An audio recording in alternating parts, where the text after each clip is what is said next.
Hello everyone, welcome to our very first Meme Radar podcast. I'm your host, EpicDonutDude, the creator of one of the most watched meme playlists on YouTube called Instagram Playlist.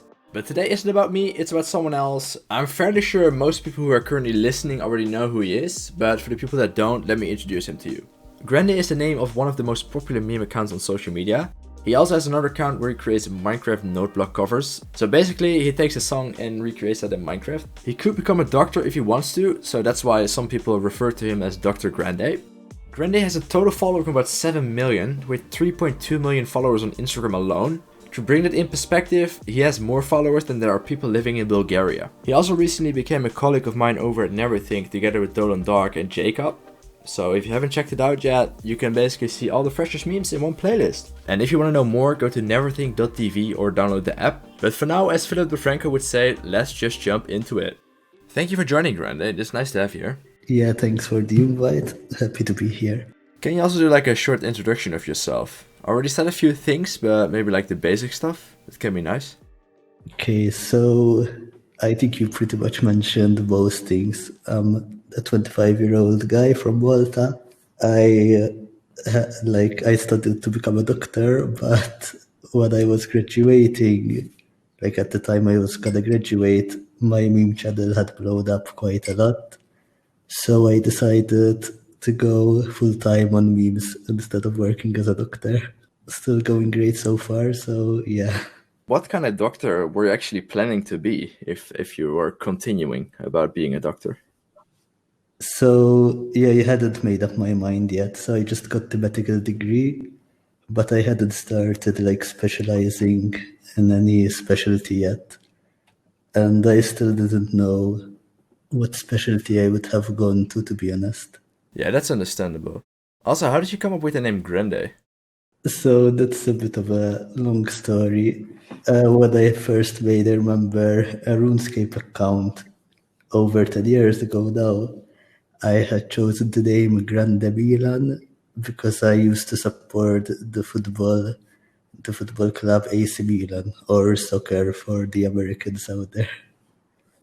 And then when I made a YouTube channel in order to upload some RuneScape videos, like they were the first videos I've ever uploaded, the name Grande Milan was taken, so I went with the founding year of the club, which was 1899, and that's why my other channel is called Grande 1899. I also feel like a lot of people our age were really into RuneScape in general, Yeah. or World of Warcraft, so you have two separated groups. Yeah, unfortunately right now, RuneScape isn't that popular. Like whenever I make a RuneScape meme, not many of my followers even know what that is. Yeah, that's it. Also because of YouTube is kind of changing with like people our age. I guess they get a regular job, and Yeah. the age goes just. I guess the average age just goes down a bit. So that's also, I think, why most people don't get the RuneScape references. Yeah, that sucks. Even now, like the players that play the old school RuneScape, most of them are older people that used to play it when they were young and are playing it again because of nostalgia. Or during their only work hours. Yeah, and it's a good game to play during work again, sneakily. Just AFKing all day. Yeah, just grinding for XP while working. Do you still play of these games, like some of these older games that you played back in the day? I still play a bit of RuneScape once in a while, though it's very rare right now because I'm busy a lot of the time. But yeah, I still play that every once in a while. Then there aren't many old games that I still play, sadly. Yeah, the multiplayer is just not maintained. I feel like with these older games, the servers are dying down, and then everybody moves over to newer titles. I didn't play many MMOs, to be fair. Like RuneScape was the only MMO that I played a lot when I was younger. And do you still play FIFA? Yeah, FIFA. So in Malta, like every guy plays FIFA basically. We really love football here, and it's the game that everyone plays. So yeah, I basically play every FIFA that comes out every year. Oh, you still buy them? Yeah, it's like a necessity almost. So you're also doing memes full time now. Would you actually believe yourself if you told that you would be at this position right now?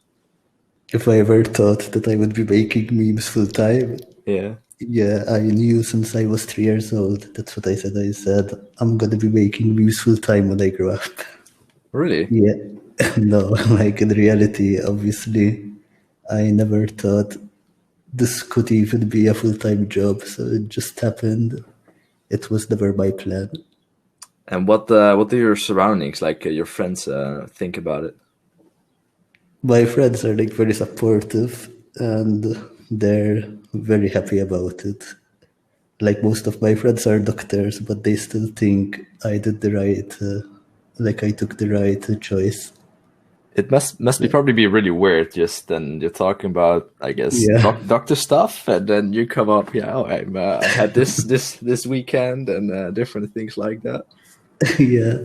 So I'm still very interested in the doctor and medical stuff. So obviously we still talk about that a lot. But yeah, memes are a pretty different subject from medicine. Oh yeah, that's for sure.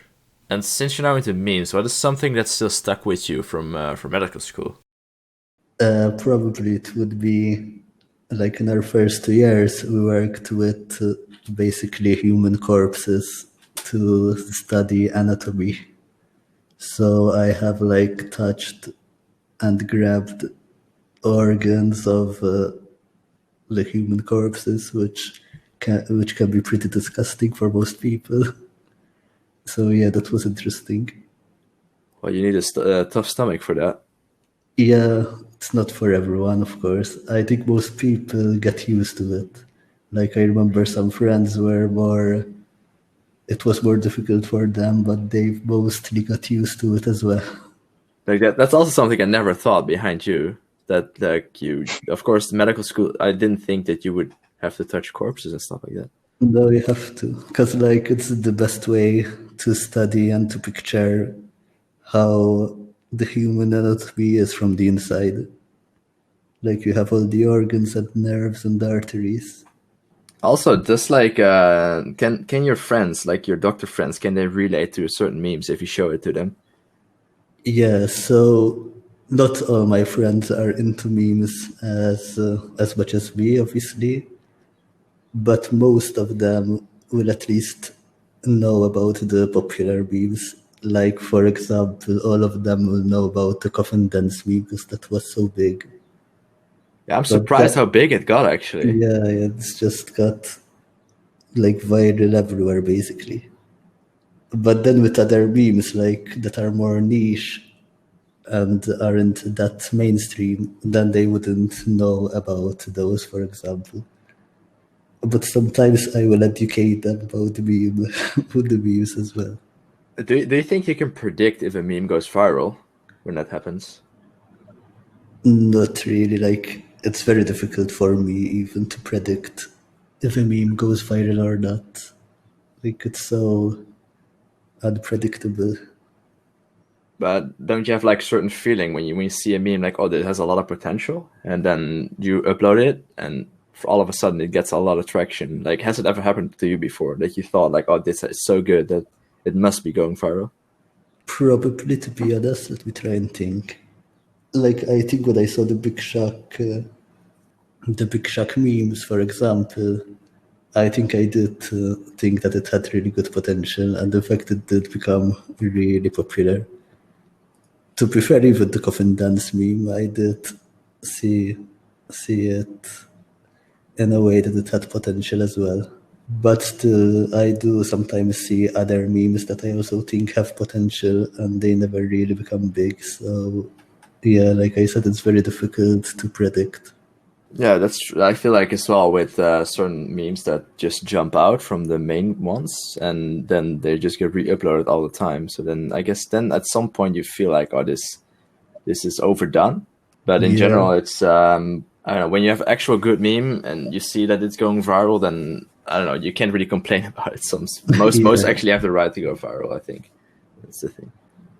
It Oh, doesn't usually annoy me when a meme goes too viral. Like a lot of people in the meme community start hating memes as soon as they become too mainstream. doesn't really bother me personally. Talking about going mainstream, since I feel like you have a giant spotlight on your channel, right? Since you're one of the Yeah, biggest guys out there, do you still get affected by people that hate on the memes that you upload? yeah, but like I'm very used to it now, so it doesn't bother me too much. But still, like sometimes there are so many hate comments. But I guess it's part of the job. Shouldn't let it affect you personally or anything. I feel like you're doing something right if you get hate, since then you know how to say that. Once you get traction on certain things, especially on YouTube, that means that you're doing something right that a lot of people like. But of course, it will also get into people the recommendations that are starting to hate on you. So I should see it as like a double-edged sword, if you know what I mean. That it's just you get, like, of course, more hate with the more fame you get. So That is true. Yeah, you can see it that way. so In I fact, I see it as a more positive thing in that way. you can see it that way, I guess. But yeah, like the memes that get the most hate are usually the memes that are the most successful, the ones that have millions of views. Yeah, exactly. So yeah, you're kind of right. Do you have any fun facts about yourself? It's Have a I really mentioned? in-depth question. I was like the sole translator of Minecraft into Maltese. So, like, Minecraft has a bunch of languages, and most of those were translated by like actual players, not by Mojang staff. And I was the translator for Maltese Minecraft. So, if you play Minecraft in Maltese, that was mostly me. Unfortunately, it's been a few years since I last translated anything, so with the new updates, I don't think the new blocks and items have any Maltese translations. Maybe I need to get back on that one time. Do you actually get something special when you're doing these type of things? Most Minecraft translators got a very special translator cape, but in order to do that, you had to have put your Minecraft username in the website that they used. That for the translators, right? And I had missed that, like they had sent an email, and I missed that, and I never put my Minecraft username. So sadly, I never got the cape. So if any Mojang employees are listening to this, can I have a translator cape, please? Thank you very much. Maybe it's a good time to DM Notch if he still has some roots in Minecraft. It doesn't work it doesn't work on Minecraft anymore, sadly.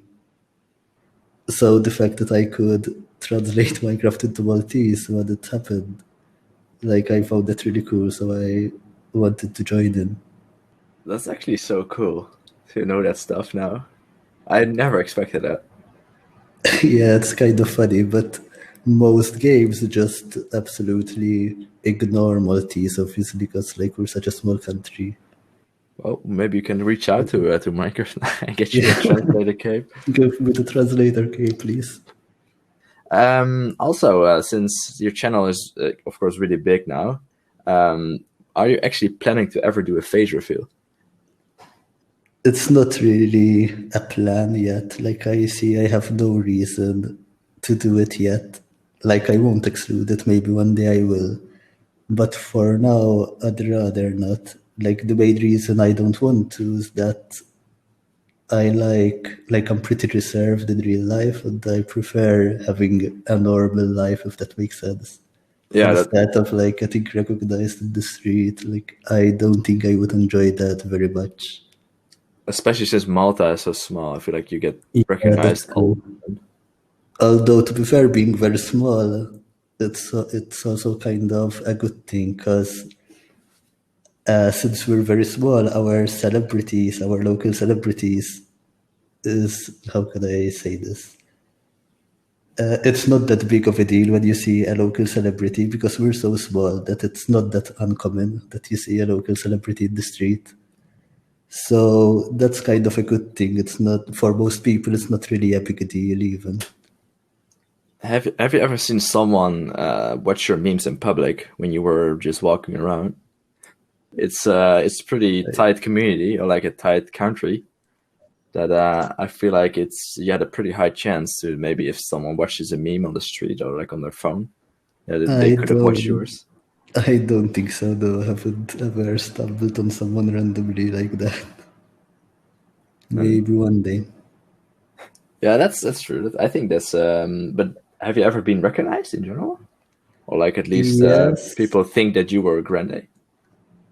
Yeah, someone recognized me by voice once. And once I was also with Geography Now. Do you know the YouTuber that makes geography videos? He had come to I think I heard about him. he had come to Malta, and I hung out with him, and someone like assumed that I must have been Grande. That's actually So crazy coincidence, especially if they recognize your voice. Like yeah, that's really special. but it hasn't happened much. Like these two times, I think, are the only ones I can remember. And what is your favorite thing about living in Malta? Probably the small size. Like I think most people would see that as a negative thing, but being so small, like everywhere is a maximum maybe 30 minutes by car away. So like that's pretty good, I think, not having to travel for very long distances. And yeah, that's I feel like as well with having such a small country that everything is so close to you. It can be really really nice. But have you never thought about maybe moving to a different country, or just you feel really comfortable where you live right now? Yeah, again, I wouldn't exclude it, but I think it's quite unlikely because even I think with us being so small, we're probably closer to our family than in most other countries, I think. So it would be harder for me to like leave the country and leaving my family and friends behind, if that makes sense. Yeah, exactly. And do you have like a good connection with your family and your friends? Yes, like pretty close relationship, I think. Yeah. Since your friends also were like really they liked that what you're doing with the memes. What did your family think about it? Yeah. So obviously, my parents, when I told them that I'm gonna go with memes instead of medicine, like advised me to try medicine, like to try continuing on medicine and maybe making memes on the side rather than just leaving medicine altogether. But ultimately, it was my decision. They respected it, and they're very proud of me now. And it's funny, like my dad keeps checking my stats, like the views and subscribers. He's more up to date with my own stats than I am, which is funny. That's really good that your family is really involved into what you're doing. But also when you look at numbers, like do you do that often? Since it can be really toxic as well. If you see like you have ups and downs on YouTube, especially that always looking at the numbers can really affect you in some way. Yeah, honestly, I almost never look at the numbers really. The numbers I look at is whenever I upload a video, I check how many views it has, obviously, and read the comments. But I very rarely look at the daily views, daily subscribers.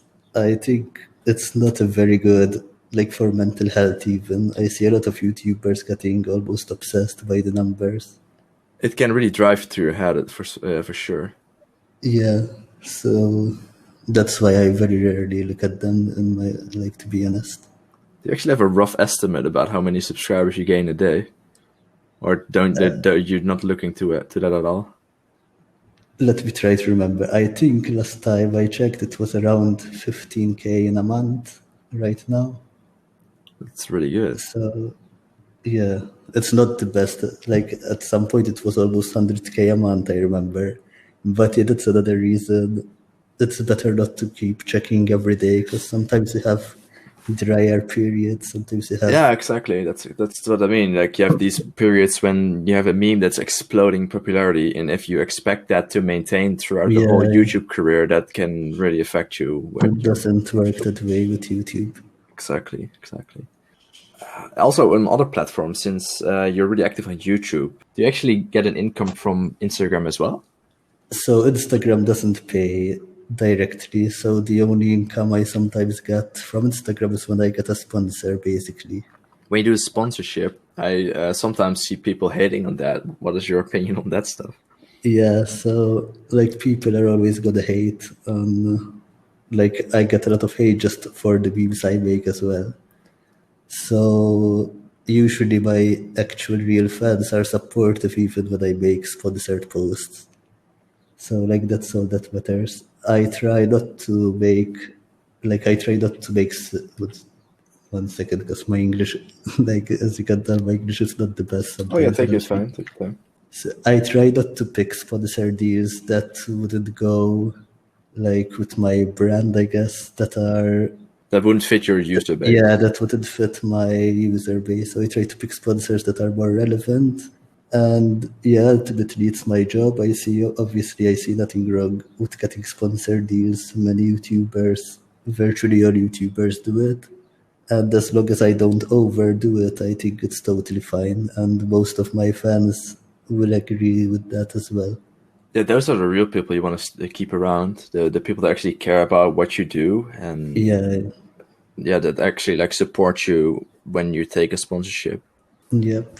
Since you played RuneScape back in the day, was it also the reason how you got into the memes? Or Possibly. I don't think it was RuneScape per se. Like I remember at around probably 2005 even, I was already into memes. Like I remember there was a website called Meme Base by Cheeseburger, I believe, that I would visit. I remember actually a story related to memes. One of the very, very first games, like first multiplayer games I've played was Habbo Hotel. Have you ever heard of it? oh, of course, yeah. That's I feel like that's in the same row as World of Warcraft, RuneScape, and Habbo Yeah, it Hotel. was in the Those same era basically. But I played that even before RuneScape. And I remember probably it was around 2006. There used to be these guys blocking off the pools and saying pools closed. And at the time, I had no idea what this really meant. I just found it funny. But then about a year later, I learned that it was a big meme. Like the pools closed meme, if you've heard about it. I think I saw Internet Historian also make a video about it. Probably, because it's quite a historic meme. So Uh, I think for the people that haven't checked it yet, it's definitely worth checking it out since yeah, yeah. it's so mean. I remember it had made its way into real life as well. Someone had closed off a real life pool and put a sign saying pool's closed. And And I think it had made the news as well. So that's pretty amusing. that the user base can have such an impact, it's just funny to me. Yeah. I think it's also something like that happened in RuneScape with I don't know what it's called again. What's it called? The massacre or something. It was a guy Oh, who the Falador massacre. yeah, I think there was also something like that. It's always what spices up the memes, and I think I still see it to this day that people reference to those events just Yeah. because it was so big when they were younger, and And that event happened on the 6th June 2006, you know? So 666. yeah, Quite a exactly. good coincidence. And stuff like that really like I guess is a memory for a lot of people our age that played like these type of games. Yeah, sadly, I didn't play RuneScape at the time. I only started playing it a bit later than that. I think But also I still know the event quite a lot here from the memes and stuff. that's actually really really cool to talk about these things since I don't think a lot of people that are younger know about that stuff. But it's Yeah, just it's that's like what I a mean. part of history, Exactly. gaming history. Since YouTube is currently with the memes, they don't really promote it in some way since they don't like shorter videos. They like the more vloggy type, the 10-minute videos. What made you stand out on YouTube, do you think? Yeah, I'm still not sure myself. Do you think it was consistency or just a certain trend that launched you a lot?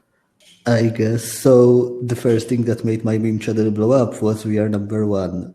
Like that meme was really blowing up, I think, in the recommendations of everyone that was into memes at least. And I made a lot of videos about we are number one back in 2016. And I think then whenever there was a trending meme, most of the time I made memes about that. So I remember some months after we are number one, there was Shooting Stars that was really big as well. And then later on there were the Crash Bandicoot WoW and the Big Shock and the Glub Glub Glub Glub, if you remember. Yeah, I remember them all, but I mean, I actually didn't like the Glop Glop Gandala since I just didn't get First why. of all, please say his name right. Yeah, that's what I mean. I just didn't like the whole context of the meme. It made no sense How, to me. how can you not like it? He's the East of Thoughts and Minds. Show him some respect. Okay, yeah, I respect the meme, but I mean, it's everybody has different tastes. Like, I think in general, most of the memes that make no sense make me laugh the hardest. Yeah, and, It's, and to be fair, the Glub Glub Glub Glub didn't make much sense, so that's why I liked it so much, I think. I felt it was a little bit forced. Really? Yeah, in some way, but it might also been like nostalgia to some people. Maybe I don't know. I loved it. I still love it. You're most famous for like we are number one and Minecraft memes. Why did you start making? Why did you start making them? We are number one or Minecraft? Or Or like, what was the reasoning that you started making those type of memes?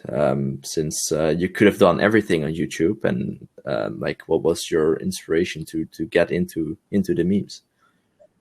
yeah, so I like my first channel was Minecraft node block videos. Basically, for those that don't know, I have been making them since node blocks came out, basically 2011.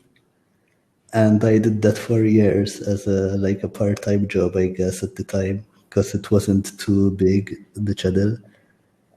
And I've always liked memes, like I said, so sometimes I would incorporate some meme-related humor into my notebook videos. Like there are probably a few examples where there's some unexpected humoristic twist to some notebook songs that I made. And I have made some meme videos on that channel as well every once in a while. But then when We Are Number One came out, well, not when it came out, but when it started blowing up as a meme in 2016, I was seeing a lot of the videos on my recommended myself. And I got inspired, like I wanted to participate in the memes, I guess. And I had a few ideas, and they weren't related to Minecraft or node blocks at all. So I was like, let me put them on another channel. And that's how Grandayy started, basically. Then people loved that, and the channel outgrew my first node block channel. So obviously I kept doing memes, and I'm still doing memes, I guess. But did your meme creating did it start as a hobby, or did you were really interested to make it something that you could make your income out of? So my meme creating, yeah, definitely my first memes I made were definitely just as a hobby. I had no idea they would blow up. In fact, I put them on a second channel that was virtually empty, like it had no subscribers at all. And I just put them there, like hoping that maybe a few people will see them and find them funny, and that's it. What is the craziest thing that happened after you started making memes? Um, like the meme started getting way too many views. I was like, what's happening here? Just mainly from the YouTube recommended. And then a bunch of people started following me on Twitter, I guess. Like more bigger YouTubers started following me. That was pretty crazy. I remember one Notch followed me, which was pretty crazy at the time as Yeah, well. especially if you make Minecraft content, then Yeah, it's a huge deal. yep. And also with Nudge, did you ever meet like famous people thanks to the YouTube account? In real life, you mean? Yeah, or your in general. I feel like meeting people on the internet is also you can count it as well. I think. Yeah, so in real life, I've only met Geography Now and Anomaly, I think, just because they were in Malta. On the internet, I've obviously like worked with PewDiePie. That's probably the biggest thing that happened to me, which is pretty cool. I've worked with her more than once now. That's would you call it a highlight of your career, or like what is the thing you're most proud of? Probably, I think that would be it. Yes, like working with PewDiePie. Yeah, and also I think you worked together with Dolan Dark on the meme rind with that, right? Yes, with Dolan Dark and Flying Kitty, and Party in Backyard for the music. Like we basically did the two rewind parodies that PewDiePie uploaded. Like they were very fun collaborations. Really, it was really fun to work on them. And what do you think is the negative side of making memes? I think, like, unlike with most other YouTube channels, people don't really see the personality like behind the person that makes the memes, and I think that creates more hate. Like it's much easier to hate on me because they might see a meme or a random tweet that I made, and they base their entire perception of me based on that single tweet that they saw, and they think I'm like a really bad person or something. Since with most of my content, they can't really see the person. Of course, it's just random memes. With other YouTubers, it's, I guess, easier to have a more, like, what's the word? Connection with them, or Yeah, a better connection with the YouTubers, and it's, I guess, harder to judge them based on a single thing they said because they say a lot of things, if that makes sense. So you'll have a better picture of who they are. yeah, exactly? I feel like people on the internet judge others really fast in general. Yeah, sometimes just a single tweet, which was just meant to be a joke, goes like someone retweets that and that goes viral, and suddenly everyone hates that person. It's pretty wild. I think that's currently also going on with the H3 Keemstar drama. It's the YouTube in general is just really based around drama, I feel like. Yeah, people love to hate, I guess, on the internet especially. They sometimes they almost want a reason to hate, or they want a person to hate. For example, I think like with IDubbbz Content Cop, many people love that series a lot. And it's become almost a meme that they really want a new Content Cop. And I think one of the reasons people really want a Content Cop is they almost want an excuse to hate on someone.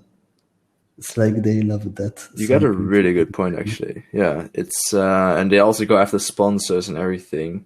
Yeah, now there's that whole thing as well. And Quite crazy. since that in 2018 or 19, when was 2017 even with demonetization, does that still affect your channel actually? Kind of. So, yeah, that was 2017, I think.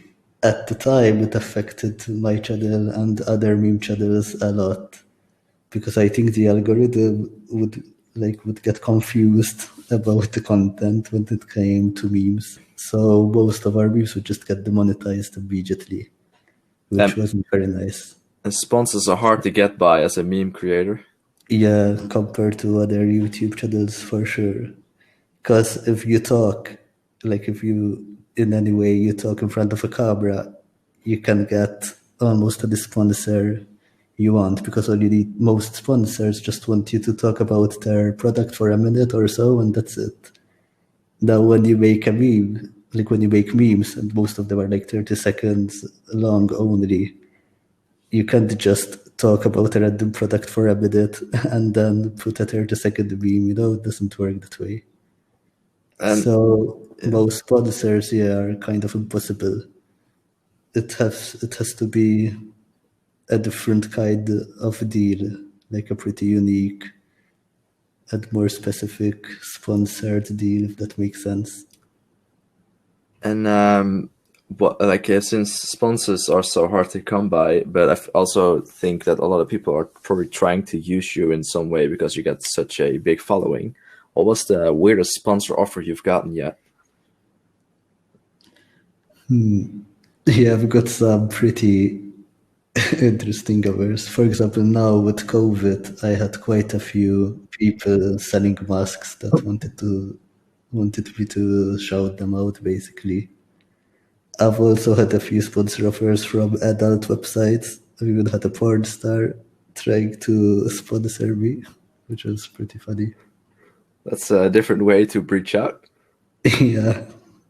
It's just actually funny since there's two completely different audiences. I feel like, especially with memes, since it's a younger audience for sure.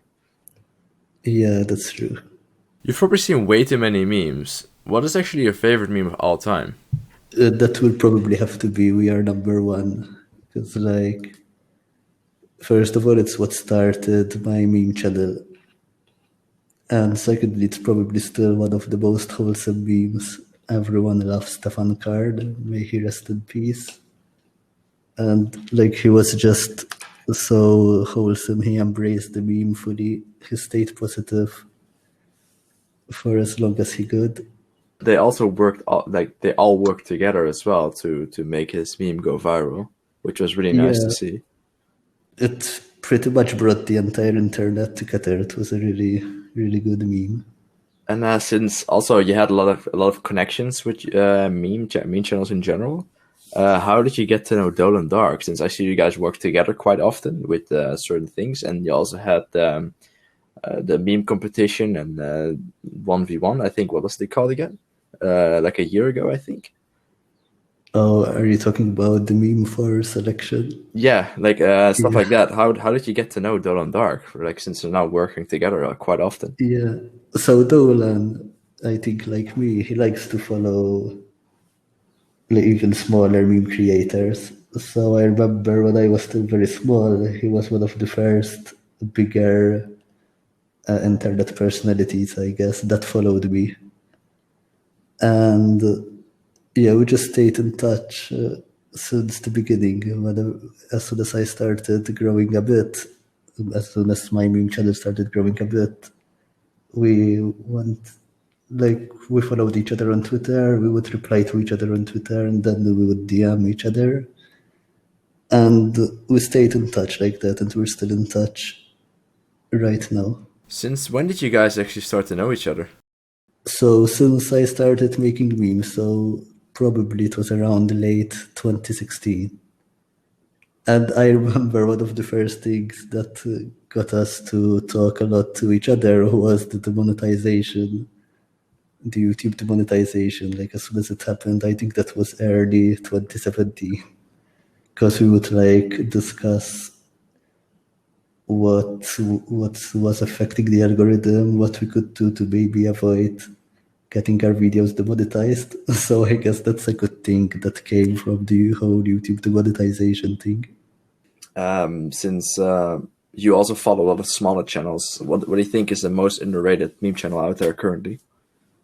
I don't think there's just one, but there are, especially on Instagram, there are quite a few really good meme editors. Let's see. I'll try to think of a few names. So, for example, Not King Hill and Large Trap are some really good meme editors. There's also this one. Let me search for it, because I always get the name mixed up. Yeah, take your time. It's called Chanbani. I hope I am pronouncing it. Yeah, Chambani. Yeah, Chambani is like, he's really big on Twitter as well. Very I think. good. Yeah, very good editor as well. And I don't know if you heard about Junkery P. I think so, yes. He's also really good in my opinion. He's actually like above the average editor for sure. Yeah, there's honestly quite a few really talented editors. Most of them are mostly on Instagram. I'm not sure why.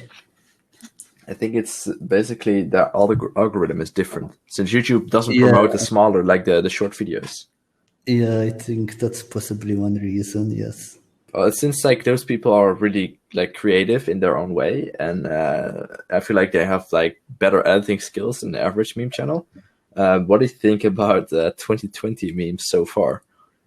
So far, to be fair, 2020 I think was quite disappointing when it comes to memes. I don't know if it's because of Corona, but there seems to be less memes than usual. And the memes don't seem to be as great as usual even. Like, I love the Coffin Dance meme. That was, in my opinion, a really good one. But there weren't many memes that I would say were very good in 2020 so far. It's been kind of still. I agree, especially with the creativity of some memes. And but I feel like there's also the reason why the coffee meme went so viral, since there was just nothing out there that actually stood out. Yeah, that's possible. And do you ever get sick of memes? No, I don't think so. Like I said, even memes that go viral and start becoming overused, I usually don't mind that. You never have days that you think like, oh, I could do something else right now, or like that you have days that you're not really feeling like, oh, I don't wanna edit or something like that. Yeah, sure. But to be fair, with memes, one of the other problems working with memes is having constant ideas. So most of my days, I'm not even editing because I wouldn't have really any ideas for me to edit anything about. So it's not like I'm editing memes constantly all day or anything like that. So it really hasn't gotten boring for me yet, at least. So you just wait till you get an idea that shoots in your mind. Yeah, sometimes I spend time brainstorming, but even that, like sometimes I'll be brainstorming for a while and still come up with nothing. It's one of the struggles, I guess, when you're making memes for a living. And for the new creators on the platform right now, what would you say that would be good advice for them if they want to start out? I think, let's see.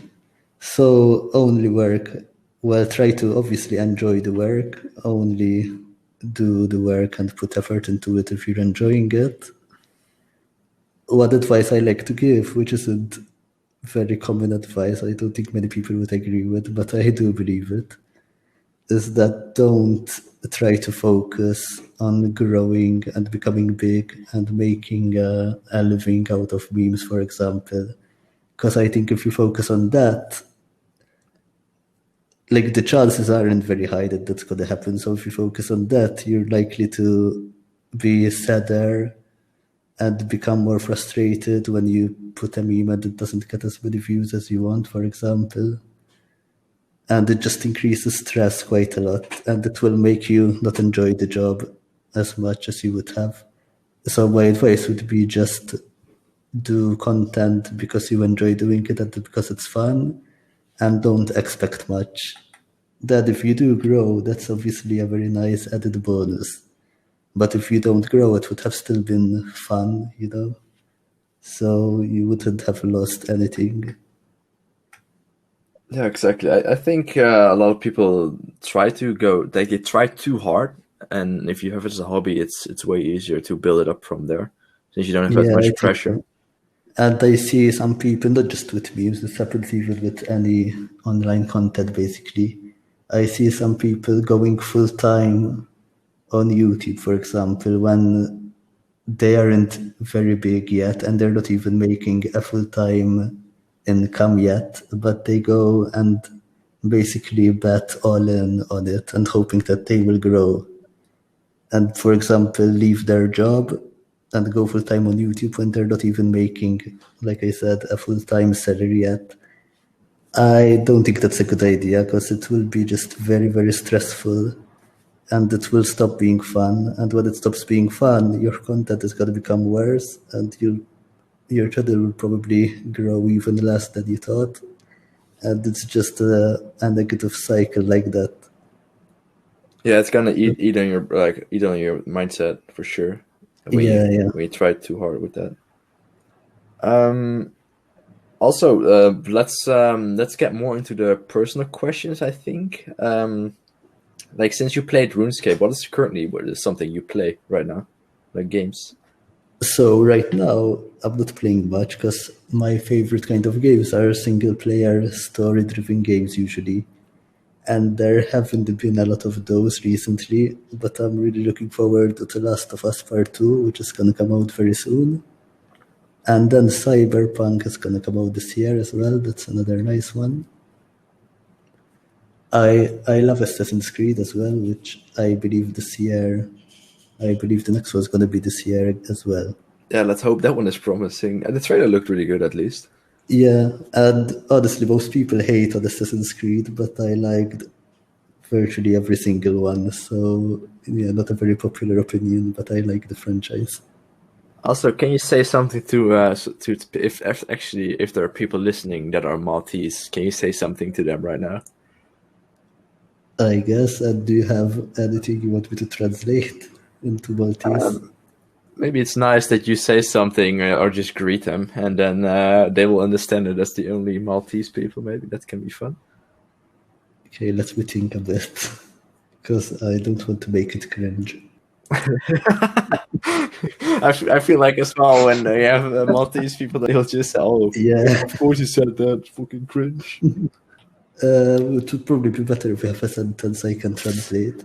Like maybe some Minecraft items. So yeah, do you have any Minecraft blocks you want me to translate into Maltese? Note block, of course, So notebook would probably be block katal musica, which means music block. Like that's the best translation. and smooth stone, Smooth stone would be jabalish. Jebelish, and what's something else that can be interesting? A skeleton. Scalatru, which is not very far from the English version. Is there anything you think yourself would be really interesting to hear in Maltese? Well, that's a really like even if you asked that to me in Dutch, that would be really that's a deep question actually. Yeah. So Maltese is like mostly from, like most of Maltese has Arabic roots. Most of the Maltese vocabulary originates from Arabic. But then we also have a lot of English and Italian influence as well. So with some words, they will be very close to the English versions, but with most words, they'll be close to an Arabic word, which would be totally different from English, for example.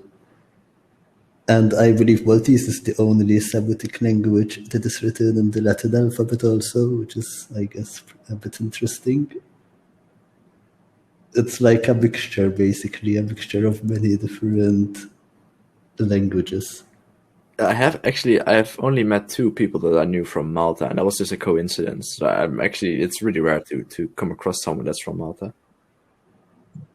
Yeah, you had, like, it was that guy that you had in the group chat, right? You Yeah, told yeah. me. For the people that don't know, we have a group chat with like a lot of people from the meme community on Twitter. And when I was in Sweden at a DreamHack, there was like there's a game event. There were like two people that were basically from Malta, and I knew for a fact I knew that Grande was also Maltese, but they didn't believe me that I knew you. Then so I said to them, "Oh, you can say something to Grandayy in Maltese," and then you started having a whole conversation with them in the group chat. And Dolan Dark's like, "What is going on here?" Since nobody understood what you guys were talking about, it was quite funny. It was like these fun little things that come with the memes. It's a pretty weird language. Like, when most foreigners see it written, it looks like total gibberish to them. And you also have like a really relaxing voice. Have you ever thought of making an ASMR channel? Yeah, I get some comments like that. It's funny because some people hate my voice and some people really love it and think it's relaxing. I have no plan to make any ASMR videos, unfortunately. But who knows, maybe one day. Like, again, I never exclude anything. I also don't get why people hate on a voice, since I feel like it makes you stand out, which is a good thing. Yeah, Otherwise, I think it's kind of weird. It's unique. So you're always gonna get some people that like it, some people that dislike it. and do you have any future plans for your channel or for yourself in the future to maybe some goals that you want to do? I really don't, honestly. I'm not much of a goals person. I just go. What's that phrase? Go with the flow. Go with the flow. I think, yeah. Um, so my plan is to just keep making content that I enjoy and that works. And as long as I can keep continuing, as long as I can keep doing that, and keep making, enough money to live by it. I don't really have any plans or goals. Like, I can see myself doing this for as long as I can, or at least for as long as I still enjoy it, and I still enjoy doing it for now, so yeah. That's a good way to look at it. And yeah, thank you for joining me, Grande. Yeah, thanks for having me. I'm also curating memes on the Meme Radar channel on Neverthink with Dawn and Dark. So I hope you enjoy the memes. If you don't, I guess you can come complaining to us. Yeah, shoot us some DMs, or maybe don't. I'm not sure if Yeah. that's a good plan. My name is EpicDonutDude, and thank you for listening to our very first episode of the Meme Radar podcast. Next time we'll be back with a man or the duck. Nobody knows. It's Granday's partner in crime called Dolan Dark. Make sure you subscribe to stay tuned for the next episode. Have a nice one, and see you then.